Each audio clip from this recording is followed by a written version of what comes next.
अब आते हैं प्रेम के तरफ। प्रेम क्या है? प्रेम समर्पण है, प्रेम दया है, प्रेम त्याग है, प्रेम निस्वार्थ है। जब हम देकर खुश होते हैं उसमें प्रेम होता है। जब हम सेवा करके खुश होते हैं उसमें प्रेम होता है। जब हम मदद करके खुश होते हैं प्रेम होता है। जब हम तकलीफ़ सह के भी किसी के लिए खुश होते हैं तो प्रेम होता है। प्रेम पाने का नहीं बल्कि प्रेम देने का नाम है। यहाँ पे कृष्ण जिस प्रेम को समझाने आए थे वह प्रेम था कि पाने का नाम प्रेम हो ही नहीं सकता है। प्रेम तो देने का नाम है। प्रेम एक ऐसी शक्ति है जो आपके आनंद को आपसे बांध देती है। वो आनंद परमानेंट होता है। आप बताइए, यदि माँ को अपने बच्चे से प्रेम नहीं होगा तो वो रात को जागेगी? वह भूखे रह के अपने परिवार को अच्छे से अच्छा खाना बना के दे सकती है। वो 2 बजे तक 1 बजे तक भूखे रह के पूरे घर की सफाई करती है। वो किस लिए करती है? उसे क्या मिलता है? प्रेम वश करती है वो, और उसके बदले उसे क्या मिलता है? प्रेम। माँ से बढ़कर किसी को कोई प्रेम कर नहीं सकता है। दुनिया में कोई ऐसा व्यक्ति नहीं होगा जो ये कहेगा कि मैं अपनी माँ को सबसे ज़्यादा प्यार नहीं करता। अपने माता और पिता से व्यक्ति सबसे ज़्यादा प्यार करता है। और उसका वजह क्या है? क्योंकि वह उसके माता पिता भी अपने बच्चों से अथाह प्रेम करते हैं।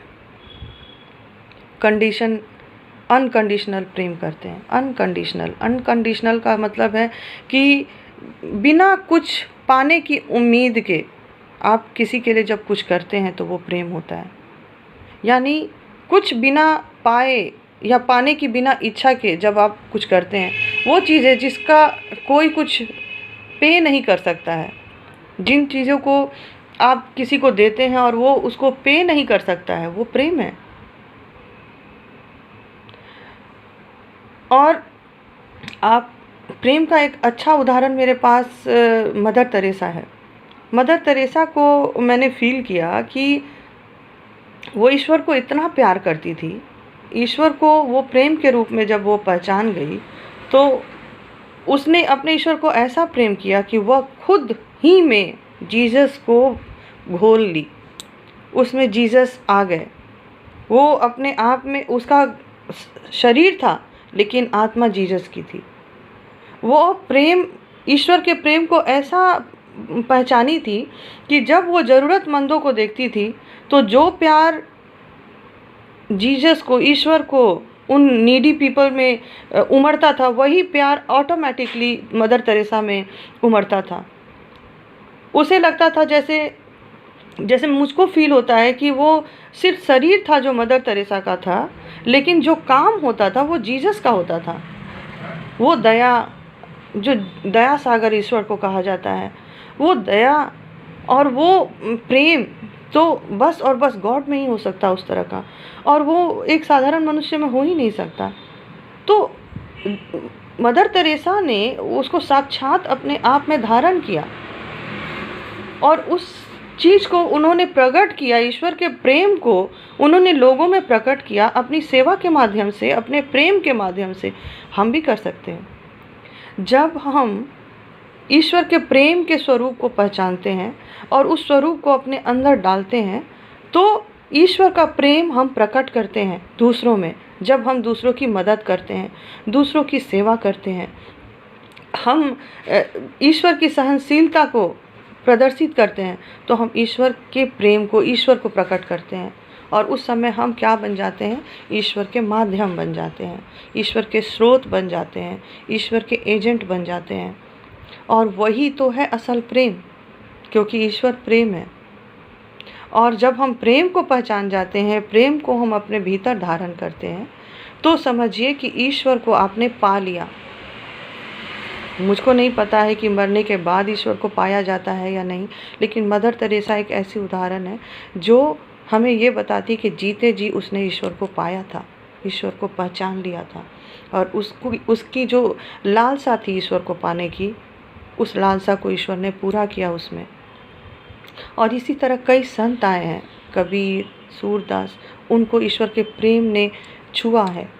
ईश्वर के प्रेम को उन्होंने प्रकट किया है अपने वाणी से, अपने पदों से, और बेबाक किया, क्योंकि वो एकदम उनके लिए ईश्वर का प्रेम का जो कॉन्सेप्ट था वो बिल्कुल क्रिस्टल क्लियर था, कोई भी डाउट नहीं था उन्हें। उन्होंने बड़े ही कॉन्फिडेंटली बताया कि क्या है ईश्वर। कबीर ने सीधा कहा, 2.5 आखर प्रेम के पढ़े सो पंडित होए। क्यों उन्होंने इतनी कॉन्फिडेंटली कहा? अरे कोई भी कह देता अरे कबीर तो मूर्ख है, कोई पोथी पढ़ी पढ़ी जग मुआ, पंडित भया न कोई, 2.5 आखर प्रेम के पढ़े सो पंडित होए। ये वो मूर्ख आदमी इसलिए बोल रहा है क्योंकि वो पढ़ा लिखा नहीं है, इसलिए वो बोल रहा है।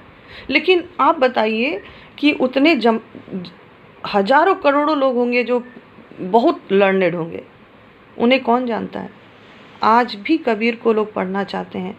जब आपकी बेचैनी होती है, आप कबीर के पदों को पढ़कर आपको शांति का अनुभव होता है, एक लाइट मिलती है आपको, अपने जीवन के में क्या करना है उसकी एक गाइडलाइन मिलती है उस अनपढ़ व्यक्ति के कथन से। क्यों? क्योंकि उसने ईश्वर के असल स्वरूप को पहचाना और उसके लिए उसके वचनों में कोई डाउट नहीं है, क्योंकि उसका कॉन्सेप्ट बिल्कुल क्लियर है, क्योंकि वो तो साक्षात ईश्वर को पहचान चुका है। तो ये था प्रेम, और जो प्रेम को समझ गया वही असल ज्ञान है। क्योंकि दुनिया में, वही तो मैंने कहा, पोथी पढ़ी पढ़ी पूरा ज्ञान आप प्राप्त कर लीजिए, लेकिन आप जब प्रेम को नहीं समझ पाए, आपका ज्ञान खोखला है। तो ये पूरे चैप्टर का जो सार है वो है आपको प्रेम को समझना। प्रेम क्या है? निस्वार्थ है। प्रेम सेवा है।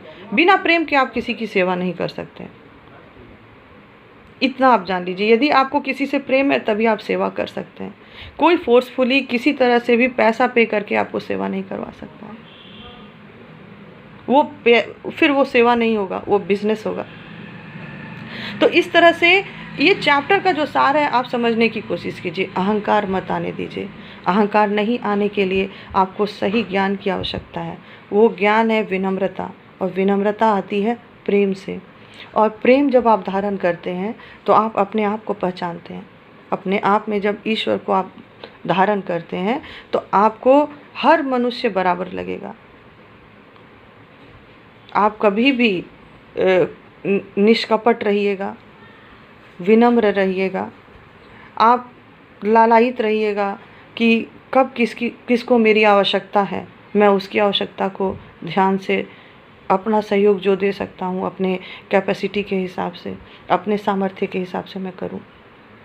और ये आपके 10th के थिंकिंग लेवल के हिसाब से ये आपका पहला जो चैप्टर है उसका संदेश था, निचोड़ था। आप क्वेश्चन आंसर पढ़िए, आप वीडियो देखिए, बहुत अच्छी बात है, लेकिन इस संदेश को ज़रूर समझिएगा जो मैं आपको एज अ हिंदी टीचर देना चाहती थी, क्योंकि यही मेरा उद्देश्य था कि आपको समझा सकूं प्रेम क्या है, ज्ञान क्या है, भटकाव कैसे हो सकता है ना, और अहंकार से कैसे छुटकारा पाया जा सकता है। तो इस तरह से हमारा ये पहला चैप्टर कंप्लीट होता है। Thank you.